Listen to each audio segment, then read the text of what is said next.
The house on King Road was not hidden. It sat in plain view, just steps from campus life. Music drifted through the walls. Friends came and went. Lights stayed on late. It was known as a social house, and that familiarity would later become a liability. In the early hours of November 13, 2022, 4 University of Idaho students were killed inside that house. There was no forced entry, no immediate suspect, no public warning signs, just silence. When police first arrived, they did not yet understand the scale of what had occurred. The call came in as an unconscious person, not a homicide, not a massacre. Language lagged behind reality. By the time the truth emerged, it was already too late for clarity to feel stable. 4 victims, 1 house, no witnesses who heard screams, no surveillance footage showing the act itself, just aftermath. The victims were young, visible, social. Their lives existed online, which meant their deaths would too. From the beginning, the case unfolded under a different kind of pressure. Not just investigative urgency, but public obsession. Within hours, the story escaped the town of Moscow. Within days, it became national. Within weeks, it became something else entirely, a collective fixation. Speculation filled the vacuum. Roommates, ex-boyfriends, friends, strangers, everyone became a suspect. The absence of information did not slow the narrative, it accelerated it. Police urged patience. The internet refused. The house itself became central to the mystery. 6 residents lived there. 4 were killed. 2 survived. They slept through the attack. This detail alone destabilized public trust. How could someone enter, kill 4 people, and leave unnoticed? The answer was not obvious. Investigators worked quietly. Phone records, video canvassing, DNA collection, thousands of tips. No arrest. For weeks, law enforcement said little. Each press conference added restraint, not clarity, which only deepened suspicion. The silence felt ominous. In modern crime narratives, silence is often misread as incompetence or concealment, but silence can also mean complexity. Then, in late December, everything changed. Bryan Kohberger was arrested in Pennsylvania, a criminology PhD student, a teaching assistant, someone studying crime. The revelation stunned the public, not because he fit expectations, but because he did not. Bryan Kohberger was not part of the victim's social circle. He did not live in Moscow. He did not attend the same university. He was, in theory, an outsider. The case pivoted instantly, from mystery to meaning, from who did this to what kind of person does this. The affidavit revealed fragments, a knife sheath, DNA, cell phone pings, a white Hyundai Elantra. Each detail arrived like a puzzle piece, but puzzles only resolve if the picture is clear. And here, the picture was anything but. The knife sheath was found near one victim. On it, a single source of male DNA. Touch DNA, not blood, not sweat, just presence. Touch DNA is fragile. It transfers easily. It lingers unpredictably. It is powerful in court and dangerous in interpretation. And when answers are not obvious, imagination takes over. Cell phone data suggested Bryan Kohberger's phone had been near the area multiple times. But proximity is not presence. An absence of signal is not proof of action. The Elantra became symbolic, a white car circling, seen on cameras, but not conclusively placing a person inside the house. The affidavit painted a narrative, not a timeline, a sequence of inferences. To the prosecution, it was enough. To the public, it was confirmation. To skeptics, it was incomplete. Bryan Kohberger did not confess. He did not speak publicly. He did not collapse under interrogation. He waited. This restraint unsettled people. We expect monsters to unravel. We expect guilt to leak. Silence complicates certainty. As details emerged, Kohberger's past came under scrutiny. Former classmates described him as intense, rigid, socially awkward. Online posts were analyzed.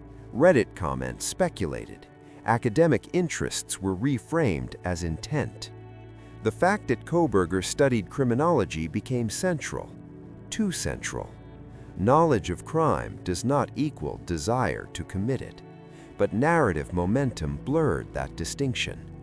The case began to mirror a pattern, not just of violence, but of projection. Public confidence surged. The suspect was named.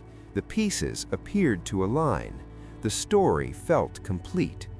But legal cases do not exist to satisfy narrative hunger. They exist to withstand scrutiny. The Idaho murders are not yet resolved. They are in process, and process resists conclusion. The danger of premature certainty is not abstract. It has consequences. Evidence must be tested, chains of custody examined, interpretations challenged. Because once a narrative hardens, doubt becomes inconvenient. This case exists at the intersection of modern policing and digital obsession, a crime scene in the physical world, a trial unfolding in the virtual one. The jury has not yet spoken, but the public already has. That gap matters. The Idaho murders force a reckoning with how justice operates under surveillance. Every move tracked, every silence scrutinized, every detail magnified. In older cases, mystery lingered. Here, mystery multiplies. The victims deserve justice. The accused deserves process. And the public must confront its role. Because this is not just a case about a killer. It is a case about how we construct guilt in real time. The house on King Road is empty now, boarded, silent. But the story is far from over. Once Bryan Kohberger was named, the case entered a new phase. Not legally, culturally. The question shifted from what happened to who is he? And in that shift, the center of gravity moved away from evidence and toward interpretation. In modern true crime, identity often replaces proof. Who someone is believed to be becomes more important than what can be demonstrated. The Kohberger case illustrates this danger clearly. Bryan Kohberger's academic background became the first lens. Criminology, graduate studies, research on criminal behavior. These facts were repeated endlessly, not as context, as implication. The suggestion was subtle but powerful. He studied crime, therefore he must be capable of it. This logic is emotionally satisfying. It is also deeply flawed. Studying pathology does not create pathology. Understanding violence does not equal desire for violence. But narratives do not require fairness. They require coherence. The affidavit offered coherence, but coherence is not certainty. The knife sheath became the cornerstone, a single object, a single DNA sample, touch DNA. Touch DNA does not tell a story, it whispers a possibility. It says someone touched something at some point. It does not say when, it does not say why, and it does not say how long it remained. The prosecution framed it as presence. The defense will frame it as transfer. Both interpretations are plausible. Only testing determines which survives. Cell phone data followed the same pattern. The phone pinged near the area, multiple times, late at night. This repetition carried weight. But cell phone pings are not GPS. They do not place a person inside a room. They place a device within a radius that can include multiple locations. Absence of signal during the window of the crime was framed as intentional. The phone was turned off or placed in airplane mode. This interpretation assumes planning. It also assumes motive. Neither can be proven by signal gaps alone. The white Hyundai Elantra became the visual anchor, a car, circling, appearing on cameras. But cars are not people, and absence of license plate clarity creates ambiguity. The prosecution's narrative relies on convergence, DNA, phone data, vehicle sightings, individually circumstantial, collectively persuasive. But persuasion is not proof, and the justice system is designed to resist persuasion without certainty. Public opinion does not share that design. As Kohberger was transported back to Idaho, silence became his defining trait. He did not give interviews. He did not make statements. He did not perform innocence. Silence was interpreted as guilt. This is not new, but it is dangerous. Innocence has no obligation to perform. Guilt often does. The two surviving roommates became focal points, not for evidence, for speculation. They had survived. They had not heard screams. They had not called police immediately. These facts ignited suspicion. Online theories multiplied. Accusations followed. This is where modern true crime becomes ethically unstable, when speculation targets the innocent, when trauma becomes fuel. The surviving roommates were not suspects. They were witnesses to absence, to aftermath. Human response to shock is unpredictable. Freeze responses exist. Dissociation exists. Delayed action exists. But online narratives do not tolerate complexity. They demand answers immediately. The Moscow Police Department became a symbol. Small town, limited resources, high-profile crime. The FBI's involvement reassured some, alarmed others. Every development was parsed, every delay amplified. Meanwhile, the legal process moved slowly, as it must. Evidence collection continued. Forensic analysis, digital reconstruction, chain of custody verification. These processes are invisible. They do not satisfy audiences, but they determine outcomes. The defense team remained quiet, strategically so. Pre-trial silence preserves options. Public pressure does not accelerate justice, it distorts it. Kohberger's past was excavated aggressively. School records, employment history, social interactions. Former classmates were interviewed, their memories reframed, retrofitted into warning signs. This is hindsight bias. It creates inevitability where none existed. People described Kohberger as awkward, intense, rigid. None of these traits are criminal. Millions share them. But once a narrative locks in, neutrality evaporates. Every detail becomes evidence. The danger here is precedent. If studying crime implies guilt, if introversion implies danger, if silence implies confession, then justice becomes aesthetic, not factual. The Idaho case is not just about what happened in that house. It is about how guilt is constructed before trial. Pre-trial certainty damages due process.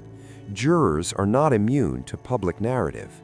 Judges are not blind to pressure. The system depends on neutrality. The environment undermines it.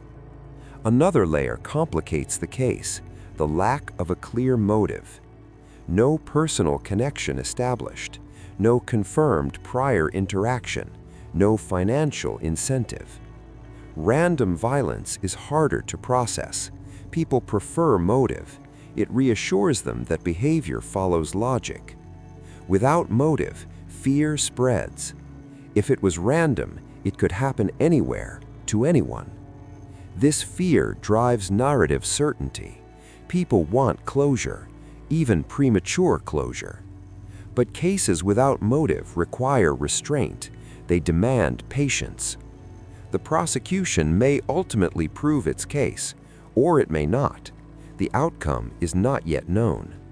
What is known is that the public trial has already happened, online, in fragments, without rules of evidence. This creates irreversible damage. If acquittal occurs, trust collapses. If conviction occurs, doubt lingers. Justice requires more than outcome. It requires legitimacy. The Idaho murders sit at the fault line between law and spectacle, between investigation and entertainment.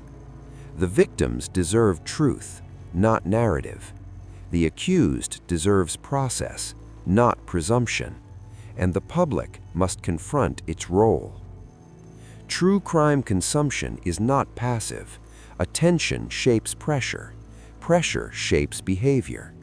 When cases are still unfolding, restraint matters. The Kohberger case may define a new era, where evidence competes with virality, where silence is suspicious, where expertise is overridden by consensus.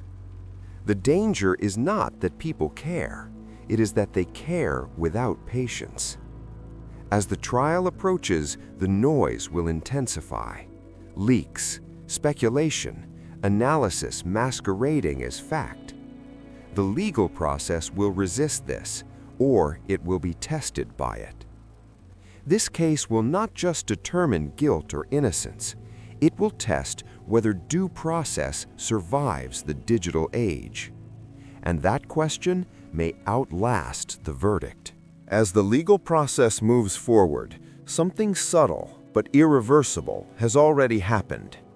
The case has split into two parallel realities, one inside the courtroom, one outside it. Inside the courtroom, rules apply. Evidence must be authenticated, witnesses cross-examined, claims challenged. Outside the courtroom, none of that restraint exists. Narratives move faster than facts. Certainty forms before testimony, and doubt becomes unwelcome. This is the modern true crime dilemma. The public believes it is observing justice. In reality, it is often rehearsing judgment. The Bryan Kohberger case exists at the center of this tension, because unlike many true crime stories, this one is unfinished. There is no verdict to anchor interpretation, only fragments. Fragments invite projection. One of the most misunderstood concepts in this case is reasonable doubt. Reasonable doubt does not mean proving innocence. It means proving guilt beyond alternative explanation. In public discourse, this distinction disappears. If something seems likely, it becomes true. If enough details align emotionally, they harden into certainty. But courts do not operate on emotional alignment. They operate on standards. The knife sheath, for example, must answer more than presence. It must answer chain of custody, transfer mechanisms, contamination risks, alternative explanations. The phone data must answer technical limitations, tower overlap, signal drift, carrier error margins. The vehicle evidence must answer identification certainty, visibility, timing, human presence. Each of these will be tested, slowly, painfully, in ways that frustrate those expecting resolution. That frustration is often mistaken for weakness. It is not. It is the cost of legitimacy. The Idaho murders also reveal how deeply fear shapes interpretation. Random violence destabilizes people. It threatens the illusion that behavior follows rules. When no clear motive emerges, the mind fills the gap. It reaches for personality traits, social awkwardness, academic interest, silence. These substitutes feel explanatory. They are not evidentiary. The case also forces us to confront how modern surveillance changes expectations. People assume every movement is captured, every action recorded, every crime solved through data. When that doesn't happen, suspicion turns toward authorities. Why didn't cameras catch it? Why didn't phones record it? Why didn't someone hear something? These questions are natural. They are also misleading. Surveillance creates coverage, not certainty. Gaps remain. Blind spots persist. The King Road house itself complicates assumptions. Multiple levels, multiple entrances, noise that blends into social background. Crimes do not require perfection. They require opportunity. One of the most corrosive elements surrounding this case has been the treatment of peripheral figures, roommates, friends, acquaintances. In absence of clarity, blame expands outward. Anyone close becomes suspicious. Anyone different becomes suspect. This phenomenon damages real people, people who did not choose visibility, people already carrying trauma. True crime communities often justify this behavior as asking questions, but questions without evidence become accusations. The ethics of attention matter, especially before a verdict. The Kohberger case also sits at an intersection of expertise and distrust. Law enforcement expertise, forensic science, legal procedure. At the same time, public trust in institutions has eroded. Silence feels like concealment. Caution feels like incompetence. This creates a feedback loop. The less authorities say, the louder speculation grows. The louder speculation grows, the less authorities trust disclosure. Breaking this cycle requires patience. Patience is in short supply. Another uncomfortable truth emerges here. Some people want the story to be over, not because justice has been served, but because uncertainty is exhausting. A named suspect provides relief, even if questions remain. This is why premature certainty is seductive. It restores emotional order. But justice is not designed to restore comfort. It is designed to establish truth under constraint. The Kohberger case may ultimately end in conviction. It may end in acquittal, or it may end somewhere in between. None of those outcomes will satisfy everyone. If convicted, some will believe the system worked. Others will believe doubt was ignored. If acquitted, trust may fracture further. People will ask how something so obvious failed. This is the danger of trying cases in public before trial. The verdict cannot compete with expectation. The Idaho murders will likely influence future investigations. How much to disclose, when to speak, how to manage digital speculation. They may also influence jury selection, remembering that jurors are not insulated from culture. This case forces a reckoning with how justice operates in an age of constant commentary. True crime once looked backward. It examined closed cases. It allowed reflection without consequence. Now it looks forward. It watches cases unfold in real time, and that changes everything. The victims remain at the center, their lives cut short, their stories reduced to evidence. Justice must honor them, not by speed, but by care. The accused remains human, regardless of outcome. That principle is uncomfortable. It is also foundational. When society abandons process, it abandons itself. The Idaho murders are not just a test of one case.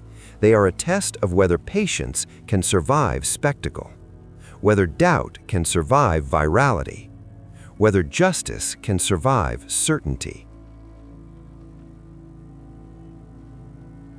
The house on King Road stands empty, boarded, quiet. But the questions remain active, moving, unsettled.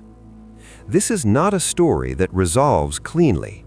It is one that asks something of the viewer: restraint, humility, discomfort with not knowing. Because the most dangerous belief is that complexity equals weakness. Sometimes complexity is the truth. And sometimes the hardest thing to accept is that justice takes time.